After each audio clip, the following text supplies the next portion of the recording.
And we're back. Welcome back to another Arconia developer diary. Today I did a lot of back-end fixes that don't really make themselves visible in the game.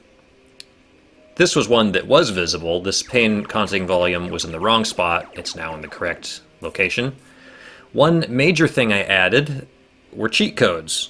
So being able to reveal the map, being able to spawn enemies, being able to reveal planets, being able to spawn missions. So that was a big one. It really just speeds up your iteration time. Another major thing I added was passive items. You can now get Power System 1, which boosts the power generation of your ship. I'm going to go ahead and slap 2 of those on.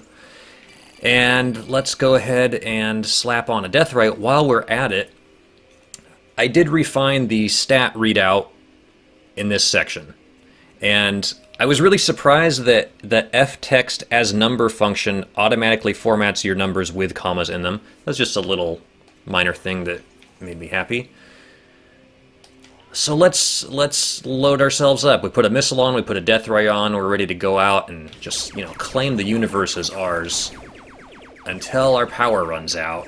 And that's where the active modules come in. Or I'm sorry, the passive modules. So I'm gonna load up 2 more of these and just see how high I can get my power generation. See if this can sustain my fighting lifestyle a bit more. Oh, yeah. I also beefed up the missiles substantially.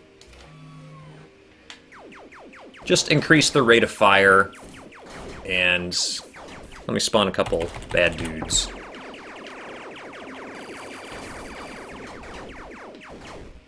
They can kind of seek around.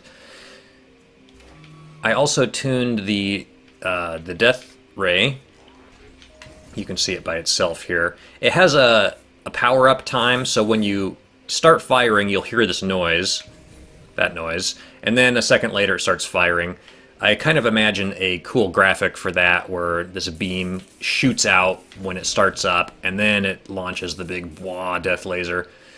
It's pretty fun. It's a little OP right now. It just cuts through things a little too easily, so it's going to need some further tuning.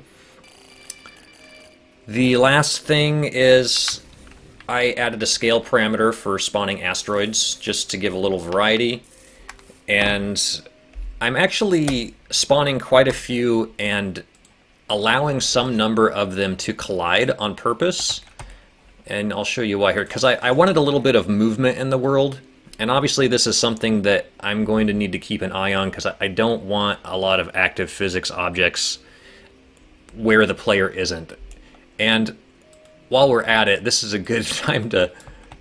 I don't know if you saw that. I didn't know that clicking on it would fix it. But the starter pack asteroids, the rocks, their origin point is at the bottom. And when they spin, that makes things look really weird. Look at this one here.